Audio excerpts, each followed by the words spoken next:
my friends. Hey, I brought some friends with me today for story time. Are you ready for story time? Maybe you can go get a teddy bear if you have one too. Our story is going to be about a teddy bear today. So I brought some teddy bears from my house to come and hear the story with us. I've got a Merida teddy bear, and I've got just a regular teddy bear, and a Rapunzel teddy bear with her great big long hair. So if you have a teddy bear, you can go and get it too while we're getting ready. I'm going to set my friends down here so they can hear the story. And so I can hold the book, because I can't hold my friends and the book and read the story at the same time. I don't have enough hands. So, are you guys ready? Got your teddy bear? Ready to listen? Our story today is called Corduroy. Corduroy is a type of material that you use to make pants with. They usually have stripes. See, I don't know if you can see the cover of the book real good. He has stripes in his pants. And this bear is also named Corduroy. Why do you think his name is Corduroy? Maybe because of the kind of pants that he is wearing? Yeah. He's called Corduroy. And the author of this book is Don Freeman. And Don Freeman also did the pictures in this book. So if he drew the pictures, he's also the illustrator. He was very busy. He had two jobs. He wrote the words and he drew the pictures. He was the author and the illustrator. Let's get started. Corduroy is a bear who once lived in a toy department of a big store. Day after day, he waited with all the other animals and dolls for somebody to come along and take him home. There he is. He lives at the toy store right now, but he wants someone to come and buy him and take him home.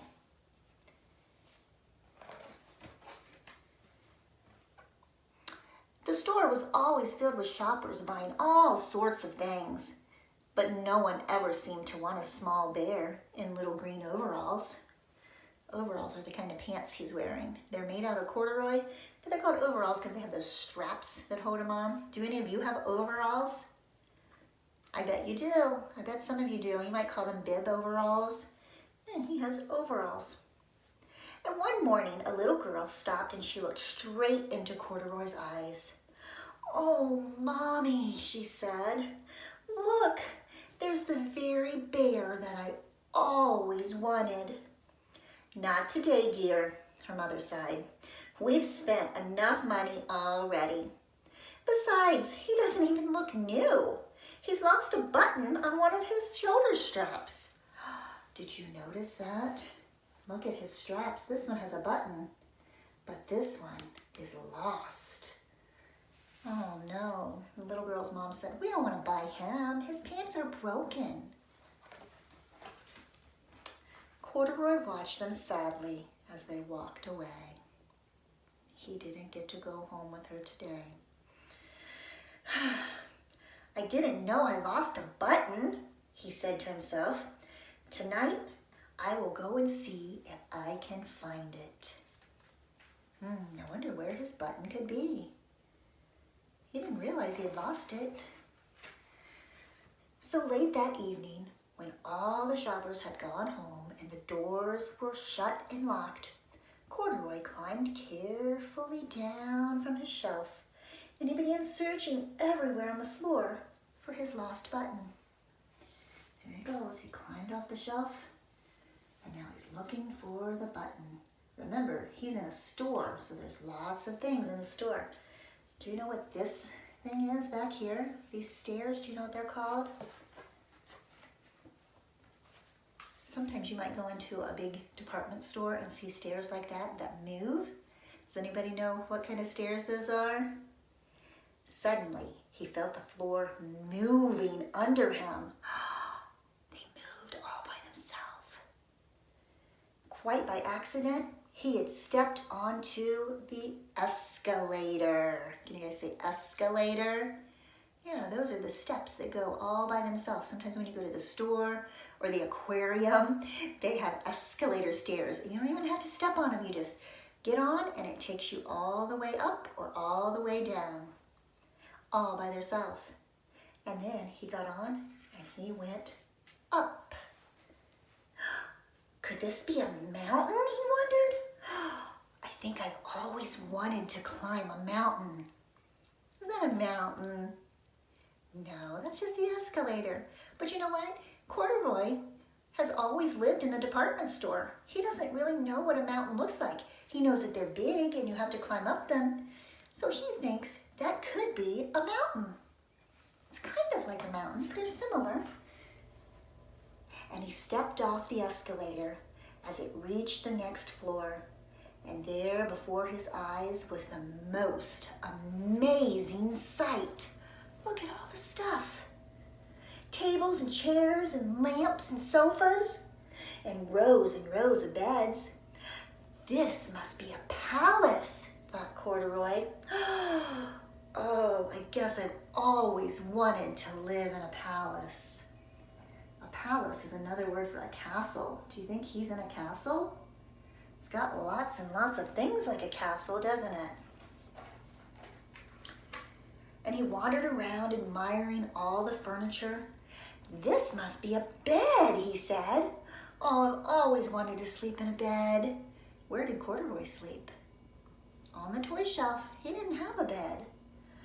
Oh, and up he crawled into the large, thick mattress. And all at once, he saw something small and round. What do you think he sees on the mattress?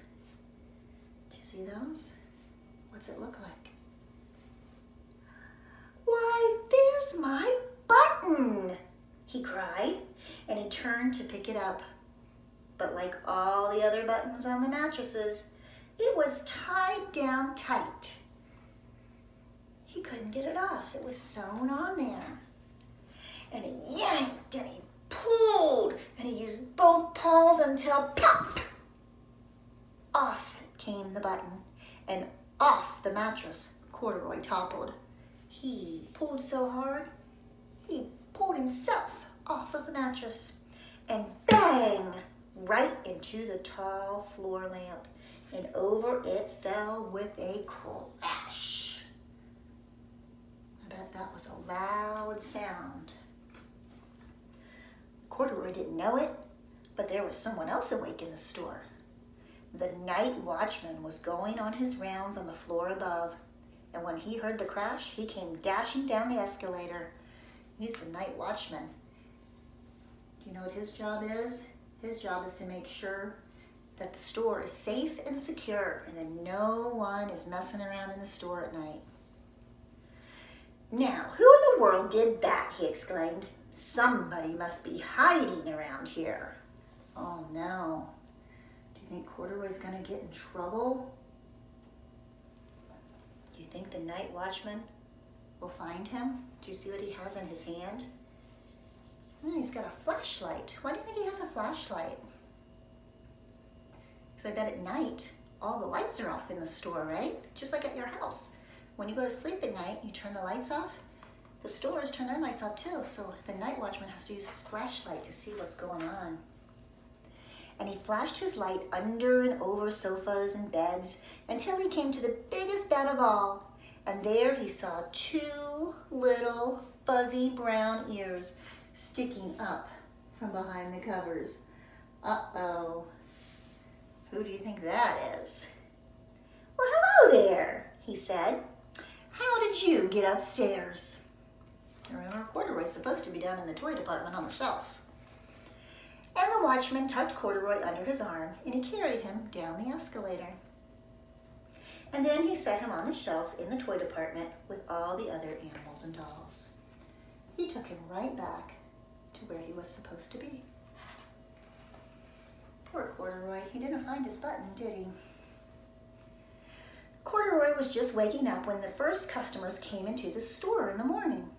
And there, looking at him with a wide, warm smile, was the same little girl that he had seen just the day before. There she is. I'm Lisa, she said. and you're going to be my very own bear.